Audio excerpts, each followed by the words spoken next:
cumprimento a igreja com a paz do Senhor, amém, irmãos? Glória a Deus.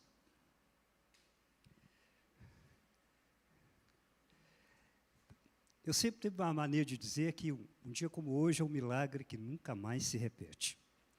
E para mim, que já venho caminhando junto com a igreja já há alguns anos, poder estar na casa do Senhor e principalmente esse momento tão solene, eu tenho a mania de dizer que é algo precioso, incomparável, a oportunidade de poder estar numa igreja junto com a nossa família, e principalmente quando você pode cantar, tocar, e mais ainda, quando se tem o privilégio de poder ouvir a poderosa palavra do Senhor, viu, queridos?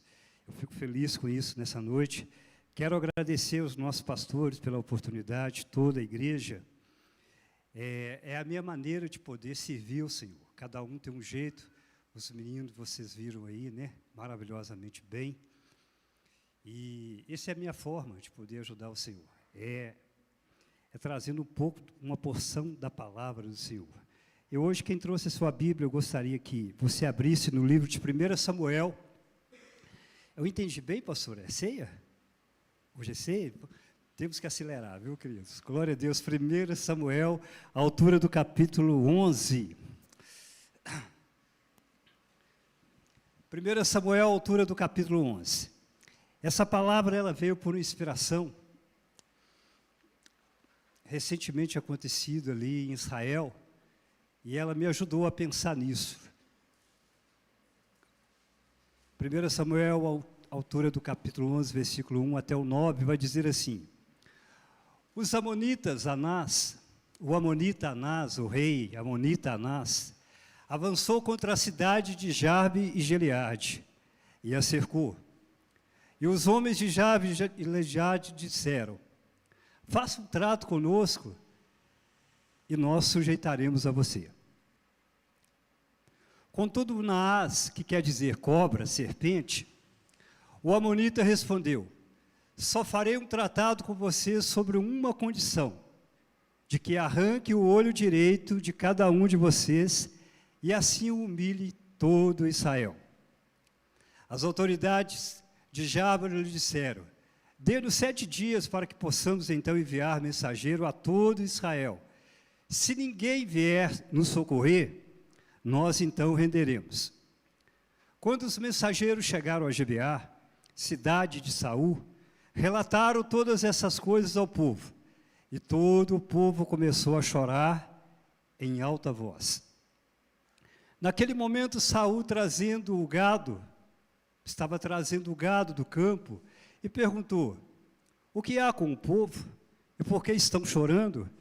Então eles lhe contaram que os homens de Jabe e Gileade tinham dito. Quando Saul ouviu isso, o Espírito de Deus se apoderou dele e ele ficou furioso. Apanhou 2 bois, cortou em pedaços e por meio dos mensageiros enviou a todo Israel, proclamando: isto é o que acontecerá aos bois de cada um de vocês, se não seguir a Samuel e também a Saul. Então, o temor do Senhor caiu sobre o povo e eles vieram unânimes. Quando Saul se reuniu em Bézeca, havia 300.000 homens de Israel e 30 de Judá. Eles disseram aos mensageiros de Jabes: diga aos homens de Jabe e Gileade: amanhã, na hora mais quente do dia, haverá libertação para vocês. Quando relataram isso, os habitantes de Jabe e Gileade se alegraram. E é por essa razão que eu levanto a minha voz, ó Pai Celestial. É claro que eu não oro pela Tua palavra, porque a Tua palavra já é ungida, santa, poderosa, que abre barreiras, ó Deus, faz coisas que somente por ela nós podemos contemplar. Mas eu peço por mim, ó Deus, e também por todos os corações aqui presentes, para que o Teu Espírito possa falar de forma poderosa em cada um deles, e sobre a Tua direção, ó Deus, que nada se perca nesse dia de hoje, e que não haja embaraço, e que o inimigo não se levante trincheira contra nós, e que não haja perturbação em nada, ó Deus, para que o Teu Espírito tenha liberdade para falar com a Tua igreja nessa noite, aquilo que lhe aprove a falar. E se você conforma comigo, aplauda Jesus. Glória a Deus. Glória a Deus. Queridos, no mês passado, mês de outubro, houve um fato histórico que mexeu com o mundo inteiro.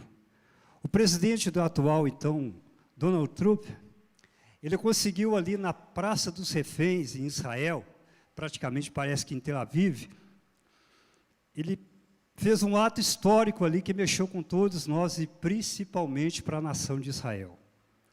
Ele foi elogiado pelas autoridades máximas de Israel, e ali, em meio a milhares, centenas e milhares de pessoas, algumas pessoas chegaram até a dizer que ele era como um salvador, e foi recebido como herói ali, porque ele pôs fim a um cativeiro de 2 anos ali, promovido pelos inimigos, que resultava em choro, em lágrima, tristeza para muita família, e por mais que houvesse diálogo, e até mesmo armamento, forças armadas, tudo aquilo ali estava irresistível, até o mover desse homem, o presidente dos Estados Unidos, que com uma façanha tremenda conseguiu tudo isso, e é claro, todos nós somos obrigados a reconhecer que foi Deus que fez isso, e a autoridade que Ele tem.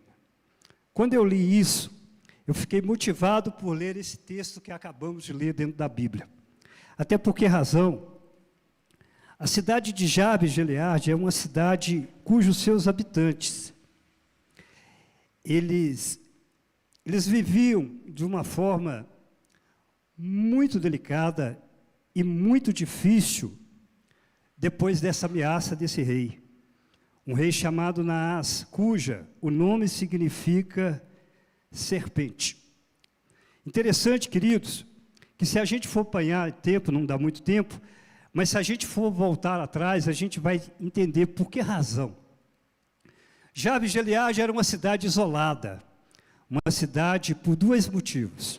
Primeiro, pela divisa geográfica dela. Quando o povo entrou dentro da terra prometida, todo o povo de Israel entrou dentro da terra prometida, existiram 3 tribos que ficaram do outro lado do Jordão. No caso seria Gade, a tribo de Ruben e meia tribo de Manassés.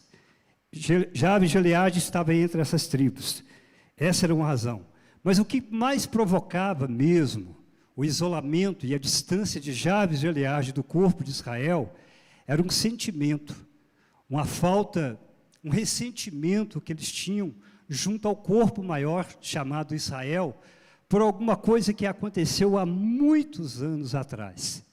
Se você e eu tivesse tempo, nós falaríamos um pouco do capítulo mais obscuro da Bíblia, um dos capítulos mais obscuros da Bíblia, que é o capítulo 19, o capítulo 20 e o capítulo 21 do livro de Juízes. Ali fala a respeito do levita e a concubina. Durante o tempo de igreja que eu conheço, eu só vi 2 pessoas falarem sobre isso, e uma delas sou eu. O texto é muito provocante, o texto desperta curiosidade revoltante, porque ali há um sinal de violência generalizada de um grupo chamado de homens bárbaros, filhos de Belial, que muitas das vezes, quando a gente lê e relê esses textos, a gente fica querendo entender e perguntando por quê? Por que tanta indiferença de um marido? Por que tanta crueldade de um grupo de pessoas para com uma pessoa, que nesse caso seria, então, o que o Brasil hoje é mais vítima, o feminicídio, era mais uma mulher sendo vítima de um estupro coletivo, e a situação poderia ter ficado de uma forma resolvida muito mais fácil, se houvesse uma direção sábia e comprometida, principalmente com o valor humano. Mas, mais uma vez, nós encontramos dentro da Escritura e ficamos conhecendo, então, um pouco dessa história que muitas pessoas evitam falar dentro da igreja. Eu, particularmente, conforme disse, eu ainda não ouvi muita gente falar sobre esses textos dentro da Bíblia. Mas é bom, até porque isso está dentro da Escritura Sagrada.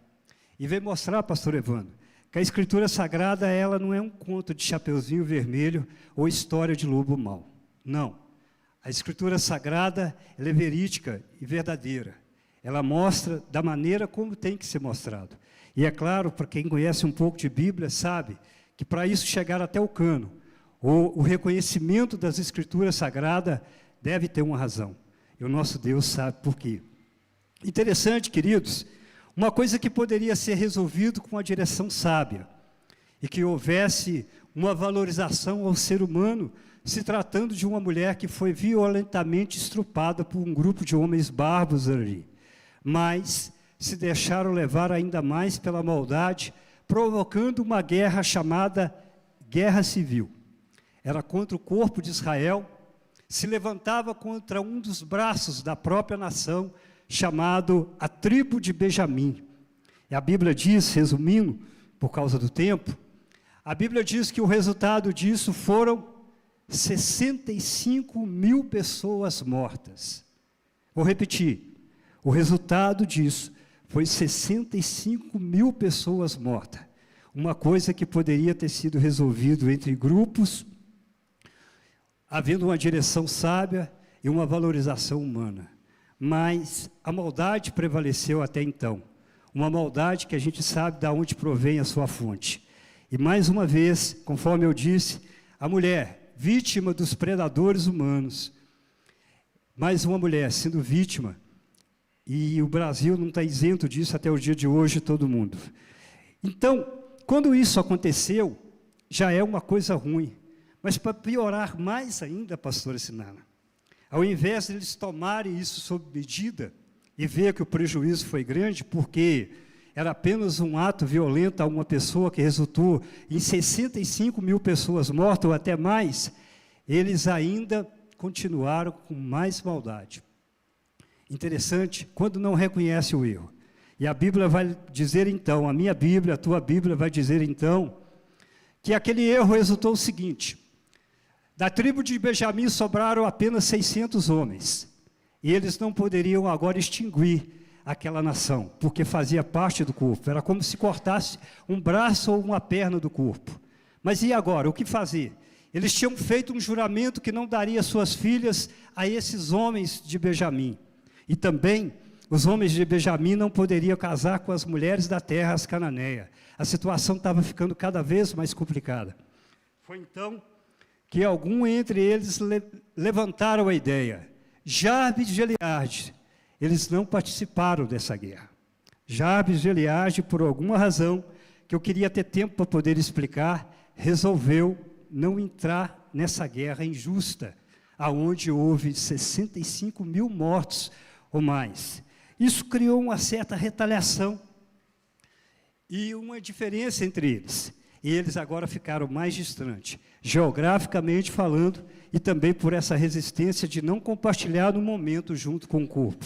Alguém levantou a ideia de que Jabes e Gileade agora não participou da guerra, então deveria ser punido por isso. E mais uma vez o erro prevalece. A Bíblia diz que a direção máxima de Israel levanta 12 mil homens, e ali vão até a Jabes e Gileade, e extermina praticamente toda a Jabes e Gileade, ficando apenas 400 virgens ali. Aquelas virgens, provavelmente, posteriormente, foi entregada àqueles 600 homens. Deu para sentir? Não é nada bom mesmo falar sobre isso. E todas as vezes que a gente começa a falar sobre isso, cria-se dentro da gente algo assim muito ruim. Mas vocês vão entender a razão. Interessante, queridos, que quando eu li isso, eu lembrei do que está em Eclesiastes, a altura do capítulo 10 e o versículo 1. É a mosca que caiu dentro da vasilha de perfume, e depois de morta, ela fez com que o perfumeiro, o perfumista, perdesse todo o seu perfume. É aqueles momentos de decisão errada. É aquela hora que a gente faz uma besteira e diz assim, para que eu fui fazer isso? Por que eu tinha que fazer isso? Algo que poderia ter sido corrigido antes, mas agora era tarde demais. Muitas pessoas foram envolvidas nessa questão. Era a mosca que caiu dentro da vasilha de perfume e contaminou todo o perfume, estragou toda a beleza e o cheiro daquele perfume. Interessante que isso criou um certo ressentimento de Jabes e Gileade. E eles então ficaram como uma tribo isolada, pela geografia falando, e agora com um ressentimento dentro do coração. E isso me preocupou muito e sempre vem me preocupando em termos de igreja, quando existe um isolamento, quando existe uma certa distância. E principalmente na época atual, quando pregamos que Jesus está muito próximo de voltar. Quando o movimento já é notório, a gente está sabendo que Jesus está mesmo às portas. Tudo está indicando pelo que conhecemos da Bíblia. Nessa hora, meu coração e talvez o seu coração se preocupa muito daqueles que já passaram por aqui, daqueles que nós conhecemos que teve um começo na fé, daqueles que nós conhecemos que iniciou conosco, que já cantou junto conosco os hinos, já ouviu a palavra junto conosco, já comungou junto com a gente, já participou de ceia, já ofertou no gasofilácio, já teve movimentos junto à igreja, mas infelizmente hoje estão distantes. Isso me preocupa muito. Aonde estão muitos daqueles que uma hora dessa já não estão mais dentro da igreja, que já não faz mais parte do culto, que já não vem no meio da semana, que não participa da oração, do trabalho de grupo, nem do trabalho da igreja, nem do domingo tão maravilhoso como esse. É muito bom dar uma olhada para o lado e ver a nossa família, e ver o nosso irmão, que às vezes passamos uma semana sem ver, mas quando olhamos para o lado, ouvimos eles aqui no altar, na portaria, igual o Marcelo, isso é gratificante, não é, querido? É prazeroso, isso, dá uma alegria, porque isso é comunhão, isso é igreja verdadeira, isso é algo maravilhoso, que não tem preço que pague, é uma igreja numa noite de domingo, fechar com chave de ouro, todo o currículo de uma semana, e poder chegar até a casa do Pai, levantar os nossos braços e dizer, eu te amo, Jesus, e ouvir junto com os nossos irmãos a mesma coisa, um louvor e uma adoração. E quando Jesus faz alguma coisa, uma proeza ainda melhor, meu Deus, é maravilhoso. Mas quando não se tem o irmão, quando a gente sabe que está faltando alguém, quando esse alguém está muito distante. Interessante que o inimigo não perde tempo. O inimigo não perde tempo. E para aquele que está distante do corpo, e para aquele que está mais ausente do corpo, olha, o ataque do inimigo é muito maior. Aí entra a serpente, a grande cobra. Muitos anos se passaram, e a tribo de Jabe e Gileade ficou com esse sentimento no coração. Eu não preciso deles, eles me tratam com indiferença, eles não olham para mim, eles não ligam para mim. Sou parte do corpo de Israel, mas dá a entender que parece que eu nem pertenço a Israel. Isso cria cada vez mais um ressentimento dentro do coração, quando você se sente assim, menosprezado, alheio, quando você sente que há um desamor, quando não há interesse de um grupo que procura juntamente com você. A Bíblia vai falar então que levantou Naás naquele dia. E aí, como a situação já era delicada, e eles estavam bem longe do corpo, não só no sentido físico, mas espiritualmente falando, muita coisa aconteceu. E a gente que conhece igreja sabe de coisas que acontecem dentro de igrejas, viu? Que muitas das vezes machuca corações, faz pessoas se tirarem dentro da igreja. É uma palavra, um gesto, uma falta de atenção, um carinho, uma falta de oportunidade. São muitas coisas que acontecem. Mas o mais difícil é quando essas pessoas se encontram na área do inimigo, bem junto ao inimigo, muito longe da igreja, muito longe do corpo. A situação é complicada para eles. O inimigo não perde tempo. Foi nessa hora que levantou Naás e quis, então, cercar. O cerco, eu já falei uma vez aqui, o cerco é uma das piores estratégias de guerra que existe. Eles não atacam diretamente, eles fecham. E ali, o cerco promove um pânico, uma situação complexa, que as pessoas ficam com a mente alucinadas e doidas, porque não há saída. Ninguém entra e ninguém sai. O cerco é mais ou menos assim. E muitas das vezes o inimigo faz isso com a gente. Nos cerca de tanta coisa, e principalmente aqueles que estão distantes do corpo. É tanta luta, é tanto problema, é tanta situação adversa que vem para nós, imagina então para eles. A Bíblia vai falar então que eles cercaram eles. E eles então não tiveram coragem de lutar. Porque cada um de nós somos vencedores em Cristo Jesus. Estamos aqui hoje porque vencemos a batalha da semana, a batalha do dia e muitas outras batalhas. Você não sabe a minha condição para poder estar aqui. Sou um vencedor nessa noite e creio que você também é um vencedor nessa noite, em nome de Jesus. Mas existem pessoas que não têm mais essa força para lutar. Existem pessoas que não têm mais coragem para lutar. Existem pessoas que conhecem o Evangelho como nós, já cantaram igreja como nós, já foram membros como nós, membros como esse que já foram recebidos hoje aqui em congregação, mas hoje perderam a vontade de lutar, perderam o desejo de lutar. E se depender deles de uma palavra de oração, Gleice, eles não oram. Se depender deles de um louvor, eles não oram. Eles não louvam. Se depender de vir à igreja, muito menos. Se depender de uma oferta, nem pensar. Se depender de falar de Jesus para alguém, pior ainda, porque desistiram de lutar. E muitas das vezes carrega aquela coisa de Jesus dentro do coração, mas não querem mais lutar. Existem pessoas assim. Jabe e Gileade entendeu que não era hora de lutar, era hora de fazer acordo. Era hora de fazer acordo. Me perdoe dizer isso, mas o diabo é o maior negociador que existe, viu, queridos? O diabo é o maior negociador que existe. E ele faz tudo para que nós possamos negociar o que eu e você tem de mais valor, que é a nossa alma. Ele faz tudo. Ele paga o preço que for para que a nossa alma, então, seja negociada. Interessante que a Bíblia vai dizer, então, que ele aceitou, então, o acordo entre eles, mas, porém, com um outro acordo, porque muitas das vezes, quando ele pede quando nós oferecemos um braço, ele quer o outro. Quando nós oferecemos um ouvido, ele também quer o outro. Quando nós oferecemos as pernas, ele quer todo o corpo. E depois de todo o corpo, a nossa mente, ele quer nos dominar por completo até chegar no ponto principal, que é a nossa alma. E ele disse assim, olha, eu aceito o acordo com vocês, mas eu quero que todos os homens ali de guerra arranquem o seu olho direito. Arranque o seu olho direito. Eu vou ser rápido, não dá tempo de ficar muita coisa igual o pregador faz. Isso trazia dois sentidos. A vergonha para o povo de Israel e também uma vulnerabilidade do próprio corpo ali de Jabe e Gileade. Era um grupo de soldado inútil. Vocês já imaginaram que a maior parte das pessoas são destros, são mais direitos?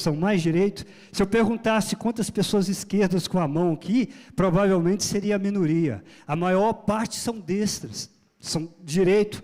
E quando ele queria que arrancasse o olho direito, praticamente era tirando uma visão do alvo que poderia, com uma espada ou com uma lança, acertar o adversário. Um exército que não faz mal a ninguém. Um exército que não agride. Um exército que não provoca uma retaliação. Um exército que não causa dano ao inimigo. Primeiro, envergonhar o povo de Deus, todo Israel. Porque o inimigo, ele não é modesto nessa parte. Tudo que ele puder fazer para nos vergonhar, a nós, a igreja, e principalmente a Deus, ele está disposto a fazer. Todos os nossos atos errôneos diante de Deus e da sociedade e da humanidade têm um sentido pelo inimigo. Trazer vergonha para cada um de nós, principalmente para a igreja. Interessante, queridos, que quando eles ouviram isso, eles disseram então assim, porque era muito forte isso, ficasse um olho direito, era o mesmo que se tornar ali inútil para tudo aquilo ali, e a vergonha que isso, dá-nos um tempo então para que nós possamos enviar mensageiros até as tribos de Israel, quem sabe, alguém vem consolidar conosco e nos apoiarem. Dá-nos um tempo. Em outros casos, talvez se fosse um péssimo negociador, diria, não, é agora, é pegar ou largar, é pegar ou fechar. Mas ele estava tão convicto da distância, pastor Sinara, ele estava tão convicto da situação que estava aqueles lá de fora, o inimigo sabe tanto ponto que estão aqueles lá de fora, que ele disse assim, pode ir, pode procurar socorro. E a Bíblia diz então que eles saíram a procurar socorro. Deixa eu te dizer algo para mim e para você nessa noite. Não morra antes da hora. Não morra antes da hora. E eu queria falar isso para muita gente, agora, se eu pudesse. Não morra antes da hora. Interessante, queridos, Contudo há uma esperança. Um dia eu li um livro chamado Contudo há uma esperança. E foi uma das obras mais fascinantes que eu li. O céu se interessa por nós. Deus se interessa por nós. E às vezes quando nós achamos que estamos no final para nós, mas a história ainda tem muito que por vir, porque Deus está no controle de tudo. Deus está no controle de tudo.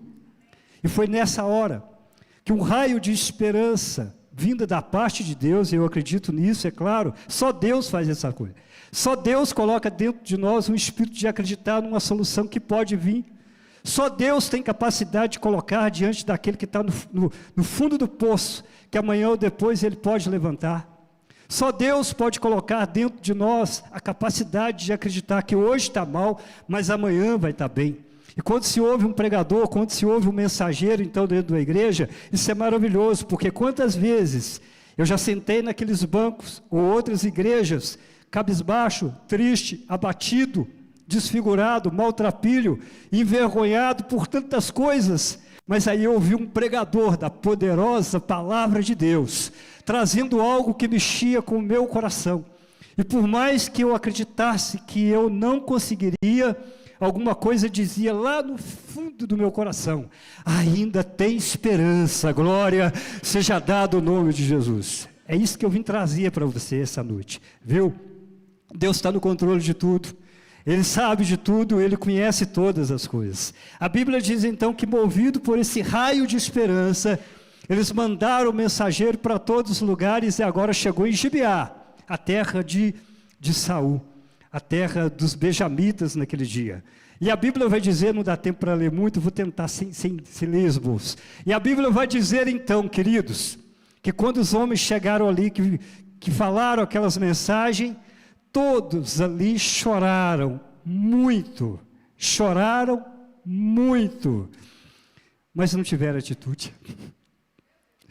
Choraram muito, mas não tiveram atitude. Ouviram o clamor. Eu imagino toda aquela tribo chorando muito. Coitado dos nossos irmãos em Jabes, Gileade, estão sozinhos, vão padecer, vão ficar sem um olho, vão ter complexo, vão ser um exército inútil. Mas Alex Júnior, mas não tiveram atitude. É um choro sem atitude, um choro, mas sem atitude, ali. Por mais que o sentimento era forte, mas não tiveram atitude. Mas de repente, veio um que dias antes foram empossados como rei da parte de Deus, não porque foram totalmente à vontade de Deus. Nós chamamos isso de pecado capital. Viu? A escolha por querer ter um rei igual a todas as sociedades. Mas interessante que ele foi empossado, e é de Deus, e temos que acreditar nisso. A Bíblia diz então, queridos, que ele vinha, até porque ele não era considerado, ele não estava no apogeu, ele não estava no ápice, né? Não havia credibilidade para ele ainda, e ele vinha do campo, aparentemente sem razão nenhuma, era um rei, mas sem prestígio de reinado, e quando de repente alguém fala para ele do que está acontecendo, sabe, olha, os nossos irmãos em Jabes de Gileade estão passando por essa e por essa e por essa situação. Diz a Bíblia, queridos, que naquela hora o Espírito de Deus se apossou-se então de Saul. A gente fala sempre de Saul perseguindo Davi, matando Davi, mas isso foi uma crise de ciúmes, uma falha interna que muitas das vezes, se a gente não tem cuidado, a gente tem ciúmes do pregador, do cantor, do tocador, do que é isso e daquilo. A igreja precisa entender essa lei do ciúme, porque é uma das armas mais poderosas que existe do diabo, é colocar ciúmes entre um e o outro. E Saul não entendeu a chamada dele, e por isso se deixou levar pelos ciúmes, de achar que Davi era melhor. Não, Deus tem lugar para todo mundo, querido, glória seja dado o nome de Jesus. Ninguém aqui é melhor do que ninguém. Essa mesma madeira que eu estou pisando, pode ser a mesma cadeira que você está sentando, tanto faz o porteiro, como o pastor, como o zelador, como o cantor, como o pregador, todo mundo é igual, na presença do nosso Senhor e Salvador Jesus Cristo. O que manda aqui é a maneira como eu desempenho o meu ministério. Interessante, querido, que quando ele viu isso, ele ficou revoltado com aquilo ali. E a Bíblia diz então que ele pegou das suas próprias juntas de boi e cortou em 12 pedaços e mandou para todas aquelas nações. E disse assim, olha, assim como eu cortei esses bois, também vão ser cortados os bois de vocês, se vocês não unirem a Samuel e se unirem a Saul. E diz a Bíblia que um temor caiu sobre todos eles naquele lugar ali. Todos eles naquele lugar ali. A pergunta fica assim: choraram, mas sem atitude. Mas de repente agora, diante dessa palavra, todos ficaram com temor e se uniram. Um exército parece que de 330 mil homens. Eu fiz uma pergunta: será que eles choraram por causa do amor aos irmãos ou por causa dos bois? Quantos que estão chorando por causa do boi? Quantos que choram pela casa? Quantos que choram pelo salário bom? Quantos que choram pelo carro importado lá fora? Quantos que choram pela roupa de grife? Quantos que choram pelo status que almeja ter? Quantos que imploram e pedem por aquilo que na verdade é vantajoso a si próprio? E muitas das vezes falta atitude, como no caso dos irmãos, choraram, mas não tiveram atitude. Mas agora o temor caiu sobre eles, porque os bois seriam mortos se eles não unissem. A pergunta fica: era por causa dos irmãos ou por causa dos bois? Era por causa dos irmãos ou por causa dos bois? Interessante, querido. E a Bíblia vai dizer então, glória seja dada o nome de Jesus, que Saul reúne toda aquela tropa, e ele manda dizer, ele manda dizer a todos lá que estavam lá: olha bem, amanhã, no esquentar do sol, haverá livramento para todos vocês. O amanhã, no esquentar do sol, haverá livramento para todos vocês. Aquela nação estava prontos a morrer ali. Aquela nação, ela estava pronta a morrer ali, se não tivesse um raio de esperança vindo, e eles mandaram mensageiros ali. Interessante, queridos, isso é bom para mim e bom para você. O diabo, ele pode fazer qualquer coisa conosco, qualquer coisa. Ele pode armar um cerco, pode armar uma trincheira, ele pode fazer barulho do lado de fora da casa, ele pode fazer o que ele quiser, mas uma coisa nos pertence: é o poder de resistir à nossa redição. A nossa redição é nós que escolhemos, querido. Se render é nós que escolhemos. Ele pode fazer a bagunça que quiser, ele pode fazer o barulho que quiser. Lembra de Jó? Jó, a Bíblia diz no primeiro capítulo, que era rico, belo, formoso, digamos assim, com uma família maravilhosa, de 10 filhos, esposa, casa ampla, tudo de bom, temente a Deus e desviava-se do mal.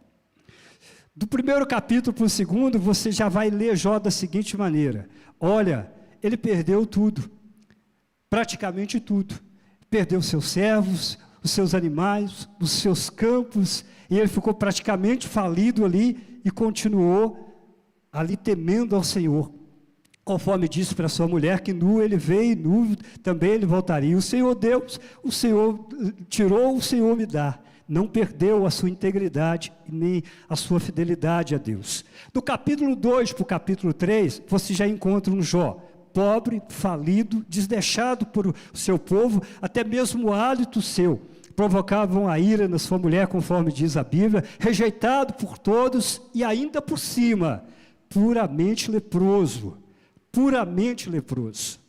totalmente leproso.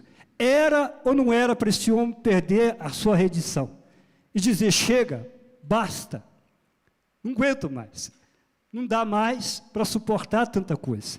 Mas o poder de decidir, pastor, de resistir, estava dentro dele, conforme está dentro de mim e dentro de você. Deixa eu te dizer algo que é de Deus aqui para mim e para você. Podemos passar a luta que for, podemos enfrentar o problema que for, podemos enfrentar o desafio que for.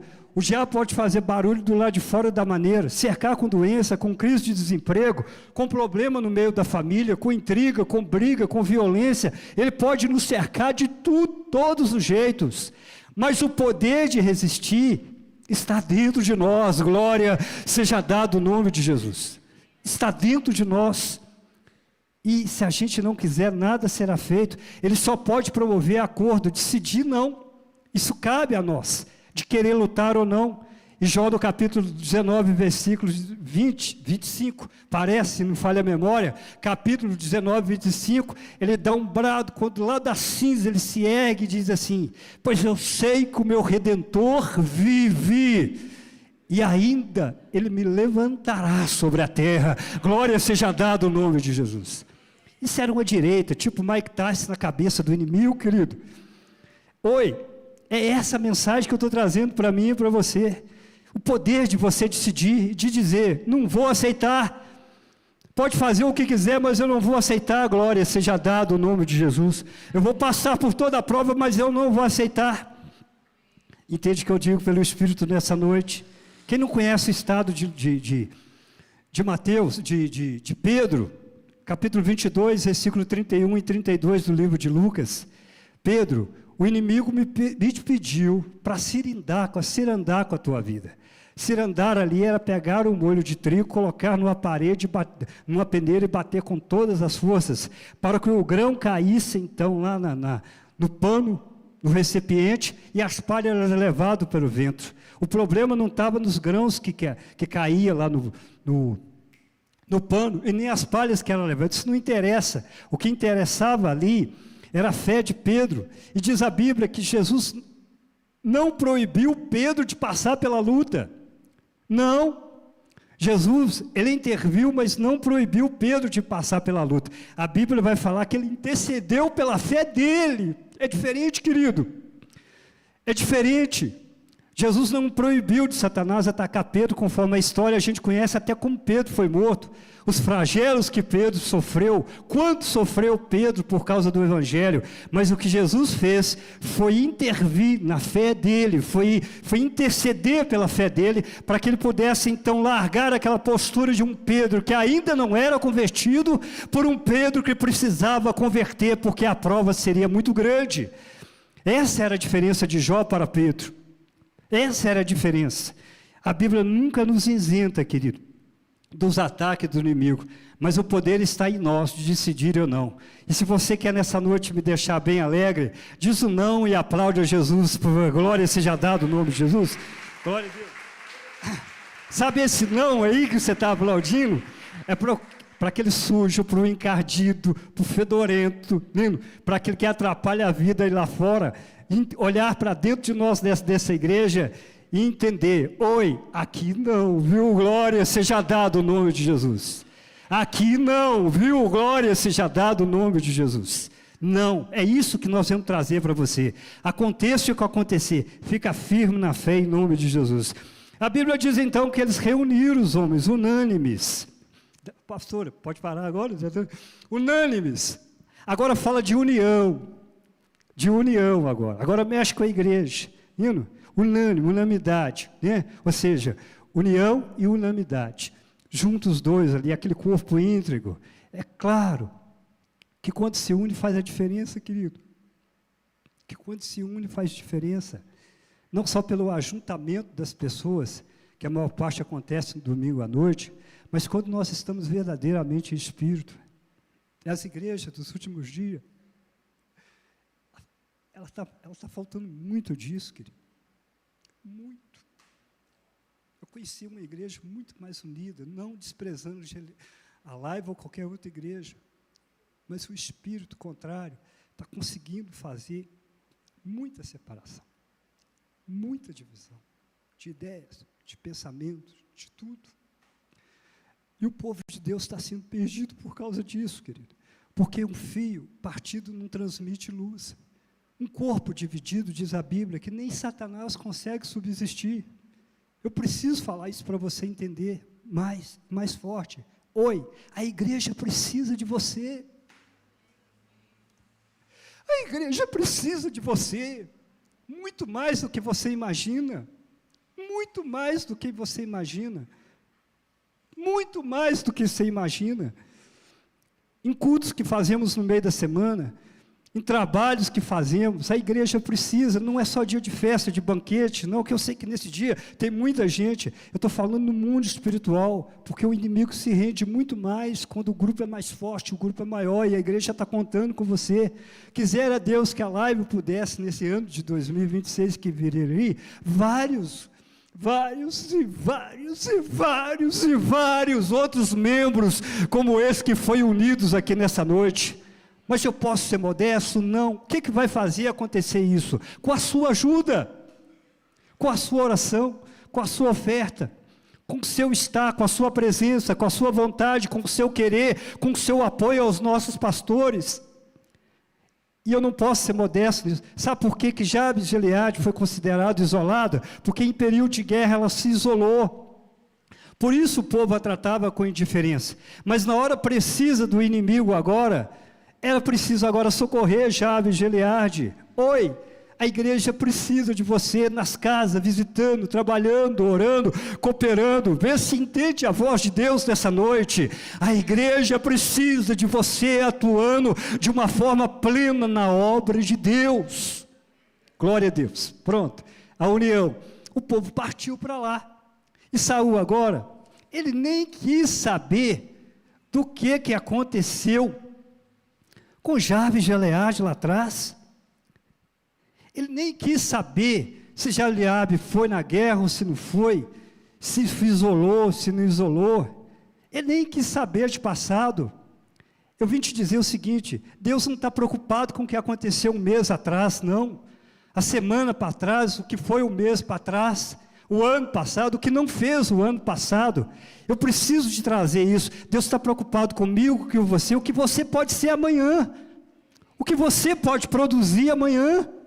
O que passou, passou. Não fica preso ao pecado, a alguma coisa errada e não deu certo, e as decepções, e as frustrações, e as crises de um ministério que não reconheceu, ou que reconheceu. Não, por favor, é aquilo que eu gosto sempre de falar, é o passado que não passou por mim. Abandona isso, passou. Saul não olhou para o passado de Jabes de Gileade. Jesus não está olhando para o teu passado. Quem olha para o passado e gosta, é o diabo que gosta que a gente é igual caranguejo, andando para trás. Mas Jesus não, querido. Jesus quer que a gente vá para frente. Glória seja dado o nome de Jesus. Jesus quer que a gente vá para frente. Entende? E ele foi. E aí, não precisa falar muito, né? A vitória ganha. No teor do sol. Isso fala do tempo mais difícil.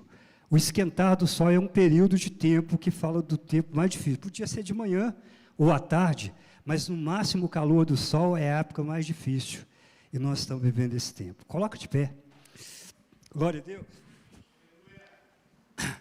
Nós estamos vivendo o tempo difícil da igreja. Nós estamos vivendo o tempo difícil da igreja.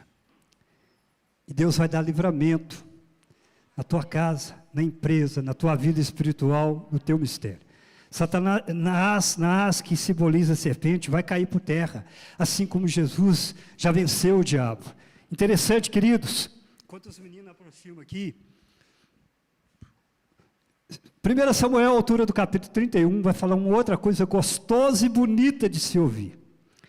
Depois de 40 anos que Saul fez isso, a Bíblia diz então que ele morreu, e todos os seus filhos morreram na batalha. E agora, eles colocaram então a cabeça, ou seja, o corpo de Saul lá no muro, para ficar como troféu. Nós vencemos Saul e todo o exército de Israel. A Bíblia diz assim, que fizeram isso. Deixaram lá exposto para todo mundo ver. Nós vencemos a Saul. O corpo de Saul estava lá, mais dos seus filhos. Me pergunta quem foi lá tirar o corpo? Quem foi lá tirar o corpo? Os filhos de Jabes de Gileade. Os filhos de Jabes de Gileade. Sabe quem foi tirar o corpo? Os filhos de Jabes de Gileade, os valentes, filho não, os valentes de Jabes de Gileade, que foram lá tirar o corpo. A Bíblia fala dos valentes, os corajosos de Jabes de Gileade. O que isso quer dizer, pastor? Pastor, meu irmão Ivaí, gratidão. Gratidão. A gente só consegue quando a gente tem espírito de gratidão dentro da gente, querido. Não adianta. Aquilo que alguém fez por nós, a gente precisa ser grato o tempo todo.